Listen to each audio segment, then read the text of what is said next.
হজরত বিলাল রাদিয়াল্লাহু আনহু ইসলামের ইতিহাসে এমন এক নাম যা ত্যাগ, ধৈর্য, ঈমান ও আল্লাহর প্রতি নিঃস্বার্থ ভালোবাসার প্রতীক হয়ে আজও জ্বলজ্বল করে।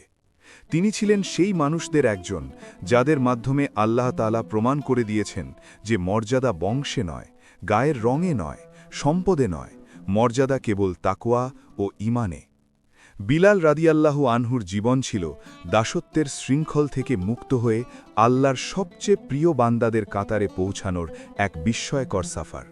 বিলাল ইবনে রাবাহ জন্মগ্রহণ করেন মক্কার এক কঠিন ও নিষ্ঠুর সমাজ ব্যবস্থার মধ্যে। তার পিতা রাবাহ ছিলেন হাবশী দাস এবং তার মাতা হামামা ছিলেন আবিসিনিয়া থেকে আগত এক দাসী নারী। ছোটবেলা থেকেই বিলাল দাসত্বের তিক্ত স্বাদ অনুভব করেন। সমাজে তার কোনো মর্যাদা ছিল না, কোনো অধিকার ছিল না।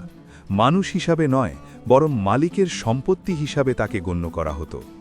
দিনের পর দিন তাকে কঠোর পরিশ্রম করতে হতো। সামান্য ভুলের জন্য পেতেন নির্মম শাস্তি। মক্কার অভিজাত কুরাইশদের কাছে তিনি ছিলেন তুচ্ছ, অবহেলিত, অবমানিত এক কালো দাস। বিলাল রাদিয়াল্লাহু আনহু ছিলেন উমাইয়া ইবনে খালাফ নামক এক নিষ্ঠুর কুরাইশ নেতার দাস। উমাইয়া ছিল ইসলাম ও নবী মোহাম্মদ সাল্লাল্লাহু আলাইহি ওয়াসাল্লামের ঘোর বিরোধী। তার অন্তর ছিল অহংকারে ভরা, হৃদয় ছিল কঠোর পাথরের মতো। সে দাসদের ওপর নির্দয় আচরণ করত এবং বিশেষ করে যারা ইসলাম গ্রহণ করত তাদের ওপর চালাত অমানবিক নির্যাতন। এই সময়ে মক্কার বাতাসে এক নতুন বার্তা ছড়িয়ে পড়তে শুরু করে।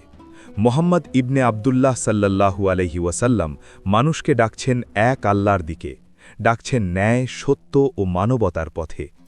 এই আহ্বান প্রথমে গোপনে হলেও ধীরে ধীরে তা মানুষের হৃদয়ে আলো জ্বালাতে শুরু করে। সমাজের নিপীড়িত মানুষরা এই বার্তায় খুঁজে পায় মুক্তির আশ্বাস, সমতার ঘোষণা, দাসত্বের শৃঙ্খল ভাঙার আহ্বান। বিলাল রাদিয়াল্লাহু আনহুর হৃদয়ও এই সত্যের আহ্বানে কেঁপে ওঠে। তিনি বুঝতে পারেন এই দাওয়াত কোনো সাধারণ আহ্বান নয়, এটি এমন এক সত্য যা মানুষের জন্মগত মর্যাদা ফিরিয়ে দেয়। তিনি উপলব্ধি করেন যিনি তাকে সৃষ্টি করেছেন তিনি এক এবং অদ্বিতীয়। কোনো মূর্তি, কোনো মানুষ, কোনো ক্ষমতাবান প্রভু তার রব হতে পারে না। এই উপলব্ধি তাকে ইসলামের দিকে টেনে নিয়ে যায়। তিনি কালেমার মর্ম বুঝে ফেলেন, লা ইলাহা ইল্লাল্লাহ মুহাম্মাদুর রাসূলুল্লাহ। বিলাল রাদিয়াল্লাহু আনহু যখন ইসলাম গ্রহণ করেন তখন তার জীবনে শুরু হয় সবচেয়ে ভয়াবহ অধ্যায়। উমাইয়া ইবনে খালাফ যখন জানতে পারে যে তার দাস ইসলাম গ্রহণ করেছে তখন সে উন্মত্ত হয়ে ওঠে। তার অহংকারে আঘাত লাগে।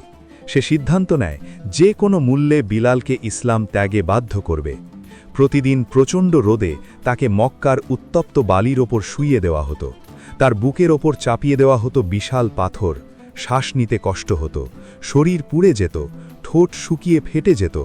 এই অবস্থায় উমাইয়া ও তার সঙ্গীরা চিৎকার করে বলতো, মোহাম্মদের ধর্ম ত্যাগ কর, লাত ও উজ্জার প্রশংসা কর।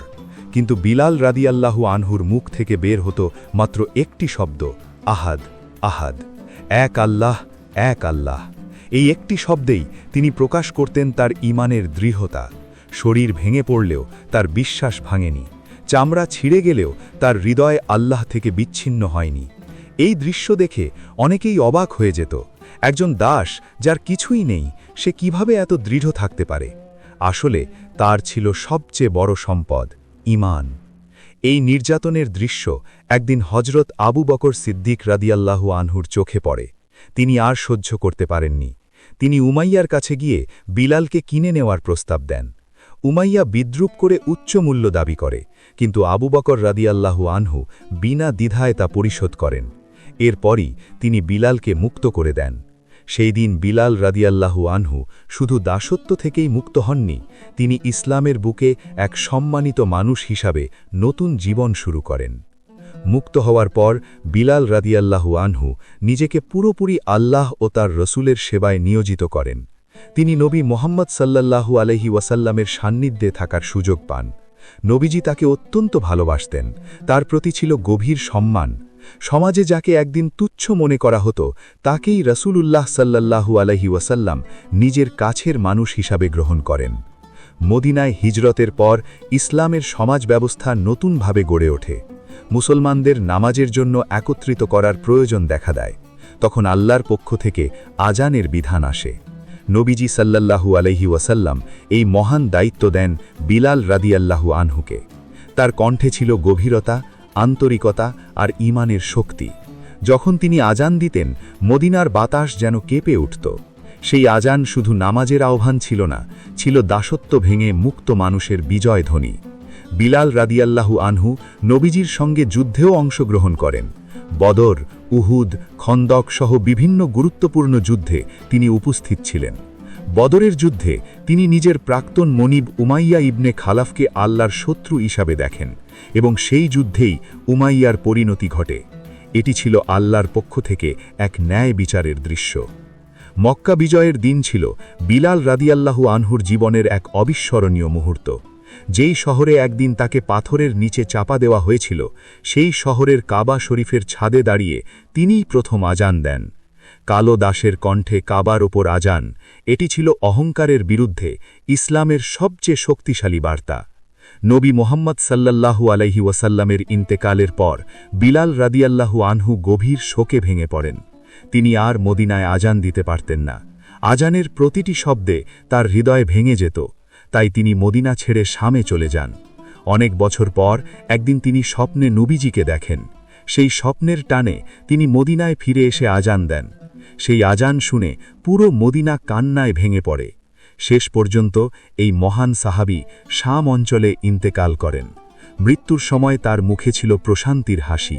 তিনি বলেছিলেন, আগামীকাল আমি আমার প্রিয় নবীর সঙ্গে মিলিত হব। এভাবেই দাসত্ব থেকে জান্নাতের সুসংবাদ পর্যন্ত বিস্তৃত হয় হযরত বিলাল রাদিয়াল্লাহু আনহুর অনন্য জীবনগাথা। এই জীবন আমাদের শেখায়, আল্লাহর পথে চললে কোনো শৃঙ্খল মানুষকে আটকে রাখতে পারে না, কোনো নির্যাতন ঈমানকে দমাতে পারে না, আর কোনো সমাজ ব্যবস্থা আল্লাহর ন্যায় বিচারকে রুখে দিতে পারে না।